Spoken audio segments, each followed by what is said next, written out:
This is the acute management of acute coronary syndrome, covering STEMIs, NSTEMIs, and unstable angina. Nitrates, these are used for rapid chest pain relief. You want to be careful in using these with hypotension, like in the case of right ventricular infarctions. Beta blockers, cardioselective beta blockers like metoprolol and atenolol, they decrease myocardial oxygen demand to limit infarct size. You want to be careful using these in cardiogenic shock and bradycardia. So for instance, if a patient has cardiogenic shock, which manifests as pulmonary edema, you don't want to give a beta blocker. Antiplatelet therapy, like aspirin and clopidogrel. Clopidogrel is a P2Y12 inhibitor.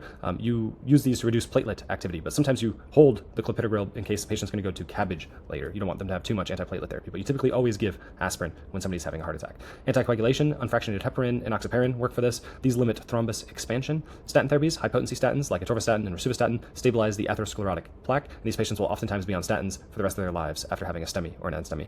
Coronary reperfusion, for STEMIs, you want to have PCI within 90 minutes from the first medical contact. If PCI is not available, you can do fibrinolytics like alteplase, and for NSTEMIs and unstable angina, you'll often do coronary angiography within 24 hours of presentation.